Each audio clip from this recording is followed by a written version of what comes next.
Hi, so today I'm going to be walking through 5 digital websites and kind of the pros and cons of each one and give an overall review of each website. So the first website that I'm going to be looking at is Sora. Sora is an online library where students have access to hundreds of ebooks and audiobooks. So if I wanted to look at audiobooks, I could easily click up here and scroll through and pick the one I wanted to begin listening. Sora is cool because it's set up like a digital library, so you actually have to borrow and return each book that you get.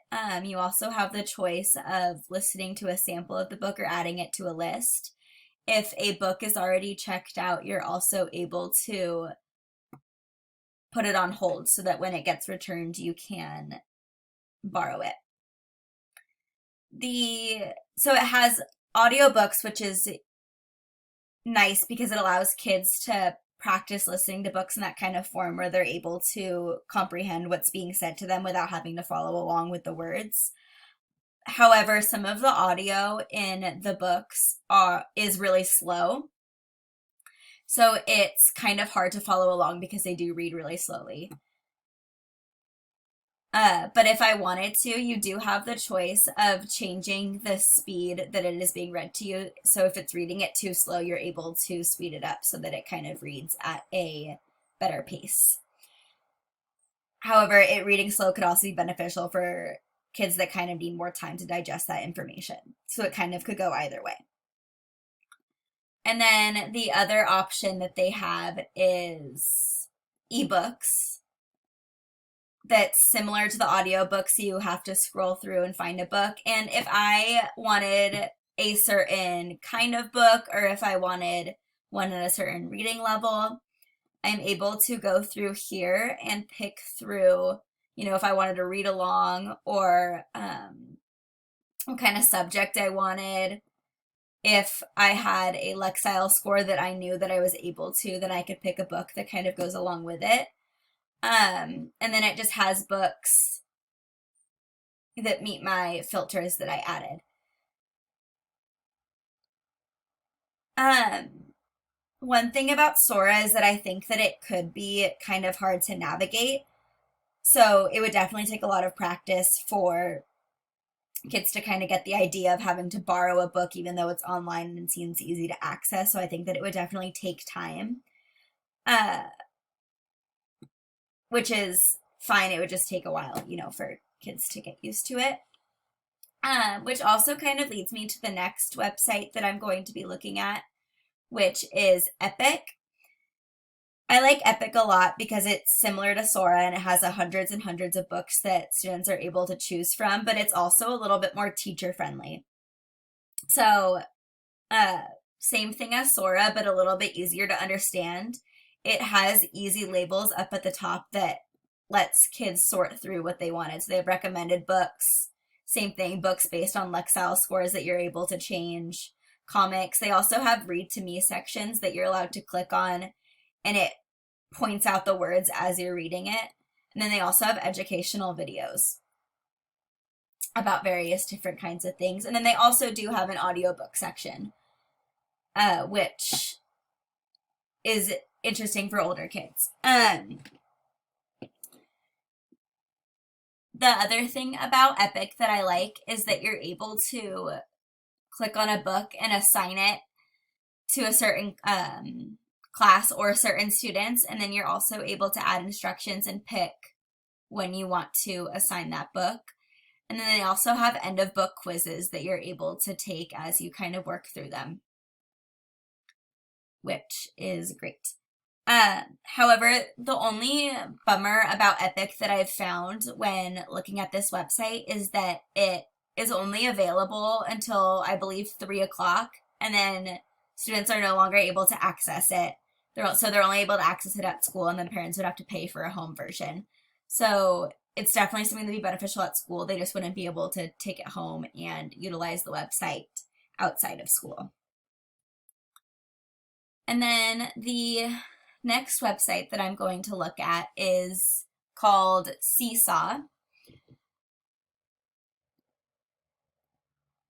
So Seesaw is super great. It's a great educational website because it allows you to digitally create your own assignments or find assignments created by other teachers.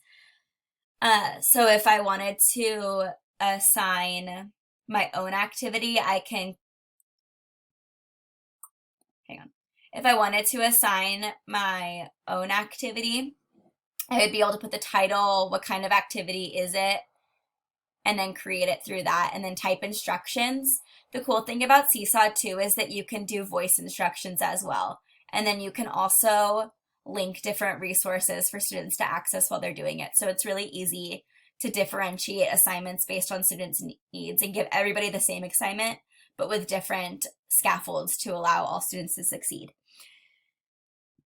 The other thing about Seesaw that I found that I liked is that it has a code, so you're able to add parents and have parents be able to access Seesaw to see what their student is working at school. And parents are also able to send you messages. And you're able to send parents messages. So it's also a great resource for connecting families to what's going on in the classroom. Something that I also found that I don't really love about Seesaw is that it can be kind of difficult for both students and teachers to navigate. So it's kind of hard sometimes to try to find the right task for teachers to do. And if you press the X at the top, it closes you out of it. However, if I wanted to find an activity and I searched whatever I wanted to teach, it's easy to go through and like things that you're interested in doing. And then I think that you can sort them into certain folders that you wanted. So I think that there's a lot of useful aspects to Seesaw, such as assigning and scheduling digital work to certain students in the class. And then you can choose a start date and when it's due, and then you can add your standards and stuff as it goes. So then the next website that I'm going to look at is Edpuzzle. Edpuzzle is unique because it takes YouTube videos and it allows you to add questions to it. So this is great because it encourages students to be interactive and intentional with the information that they're engaging in. So for example, if I wanted to create an assignment for nouns, I can click on it and then I can sort it by the grade level that I want. So if I wanted to do for 3rd grade, they have videos that Edpuzzle, the website, created, and then they also have videos from YouTube that you can do. So if I wanted to assign it, I can assign it to a certain class that I might have. And you can, same thing as, and you can actually add certain classes to it from Google Classroom and be able to assign it straight to that class. However, something to think about is that it is a free source that teachers are able to utilize and access, which means that they only get a certain amount of storage space that they can add videos, as well as they are videos from the internet and questions that anybody can make and post. So I think that it's really important to preview the video before you post it onto your Google Classroom for all kids to see. And then the last website that I was looking at is Typing Club. Typing Club, I think, is important, especially now, because now that students are encouraged to use Chromebooks and computers in the classroom, it's equally as important to teach them the proper ways of how to type. And I think that Typing Club is a way that students are easily motivated to learn how to type and effectively type. So you can kind of go through it and it shows them how to type, and then if you get it wrong, it tells you and exactly what you did that was wrong. And it allows you to correct it. The only thing that I've noticed with Typing Club is that it focuses a lot on speed and how fast you're typing versus the accuracy of it. And obviously it's a digital program, so there's no way of telling if a student is actually using, their four fingers to type in the right spots, or if they're just using their two pointer fingers and so on. So that's something to always think about with Typing Club. But I do think that it's useful and helpful in the sense that it teaches kids at least the proper way that they should be typing, and to kind of show that holding your hands like that is a more accurate and quicker way to access the internet and access digital tools and digital resources. So those are my 5 websites. I had Sora, Epic, Seesaw, Edpuzzle, and then Typing Club. And I think that all of these, if used correctly and utilized in the right ways, could be really beneficial for a classroom. So thank you so much for listening.